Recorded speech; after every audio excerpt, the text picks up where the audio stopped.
Now we move on to our next news. World leaders are gathering in New York this week for the 80th session of the United Nations General Assembly.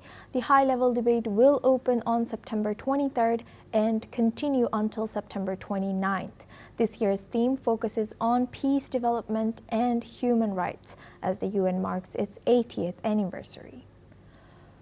U.S. President Donald Trump has stated that his agenda will center on advancing global peace, pointing to his diplomatic efforts in the Russia-Ukraine conflict and actions against Iran's nuclear program, including recent airstrikes. As per reports, Iranian President Masoud Pezeshkian and Foreign Minister Abbas Araghchi are also expected to attend. Moreover, Ukrainian President Volodymyr Zelensky will use his address to push for stronger sanctions on Russia, while Russia's Foreign Minister Sergei Lavrov will speak later in the week. The Security Council is also scheduled to hold a high-level meeting on Ukraine. Meanwhile, Turkish President Recep Tayyip Erdogan reportedly plans to raise the issue of Israel's actions in Gaza. Qatar's Emir Sheikh Tamam bin Hamad Al Thani will also arrive in New York, and his visit comes as the Israel-Hamas conflict enters its second year, with famine taking hold in Gaza and an Israeli airstrike in Doha escalating regional tensions. Additionally, Venezuela's Foreign Minister Juan Gil is expected to address U.S. military operations in the Caribbean as Venezuela accuses Washington of seeking to drive President Nicolas Maduro from power.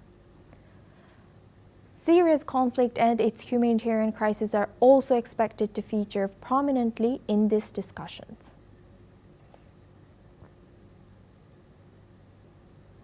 Now, for this discussion, we are joined by Mark Sutherland. He's a geopolitical commentator, as well as Gedalia Bloom. He's a Middle East affairs expert, joins us live from Eli, Israel.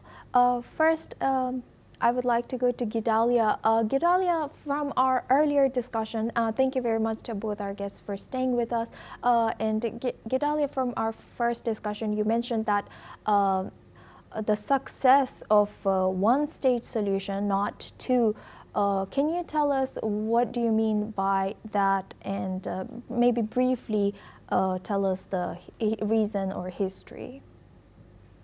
Yeah, I mean, just generally speaking, let's dumb it down to like a third grade level, growing the borders of freedom and democracy is a good thing, and contracting the borders of tyranny and jihad is also a good thing. And growing jihad and tyranny is a bad thing. And I think that's exactly what calling for a Palestinian state is. It is growing the borders of jihad and tyranny. And so basically, Israel has laws that are indiscriminate according to race, sex, everything. And so anybody who lives as an Israeli citizen is given equal rights. That is very clear with the 2 million Arabs that live as Israeli citizens, who are very happy living here. So we have a test case already. There's no theoretical about whether Arabs and Jews can live together in peace. We have already shown it. The problem is, though, is when you, the international community, provide resources, humanitarian aid, and political backing in order to continue their jihadi ways, in order to destroy the state of Israel, which we also have to put into place as well, is that the advent, the creation of Palestinian Arab nationalism is actually a response, not to quote unquote occupation, but to a response of an actual state of Israel. And I would like to actually argue that, and I think my esteemed colleague would probably agree as a historian that he is that there was no goal for a Palestinian statehood with the Arabs. Their only goal is to destroy Israel. So if those who seek to remain, who seek Israel to remain as a state in the global community, I think the only way is to reject outright any pathway to an independent Palestinian state. And Mark, thank you very much. And Mark, what do you think? Do you think this session of United Nations General Assembly will be able to bring in concrete results for this global crisis in Gaza? I have to say I completely agree with what Gedalia has said. when you look at the members of the UN, you look at the previous comments that have been said over the last couple of years. If you look at the amount of times that they have put a censorship against Israel more than any other country, I think it's about 140 times.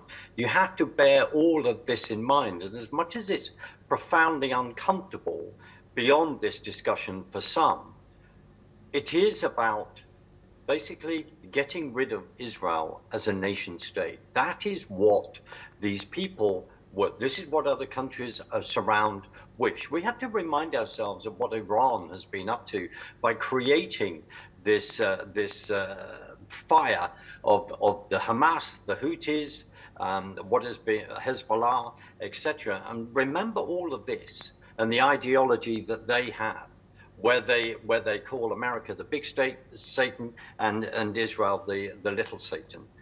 And the thing is, people are they're virtually saying this out loud. We're nearly at that point, and their actions are certainly saying that. And I'll just back up another point that I think Gadilia said, which is this. We have to remind ourselves, Lamy, the deputy prime minister then of the UK, as soon as they came in, soon after, then made sure that the UK was refunding UNRWA. Discussions about UNRWA, Einat Wilf is the expert on that. You should get her on here. And this whole thing of the right of return is an important discussion. Very important discussion. But we decided to start refinancing that. Many people in this country disagree with that. The previous government stopped the funding of UNRWA. The first American administration, Trump, did that. And they have made sure that that's happened again, even though the Biden administration did that. Why am I saying this? History is important. The actions of people that have gone on over many years are important. And it isn't just it's a very easy thing for people to think, oh, from September the 22nd to 29th, all of this will be resolved. No, Israel is fighting for its own existence and has just been very clear. If your then actions as other countries are then rewarding a jihadist thinking, rewarding what happened on October the 7th, 2023, then those people really need to do some very important reflection. Your guest here is a Middle East expert. He is living this every single day. Many people that will then meet in the UN outside the Middle East are not living this every day. And they think that making some kind of legal pronouncement, other pronouncements, oh, we can solve this. They often say, yes, history rhymes. We have to understand history so we do not repeat what has happened in the past. And I am not saying at all, yes, that the UK at times has had some wonderful, glorious participation here. No, it has done some appalling things, and quite rightly, your guest points those out. But yes, we have to look at what's happening, as I say, on the ground, Asuma, and actually just step back and, as I underline again, understand history and understand what's going on. Asuma. Yes, thank you very much.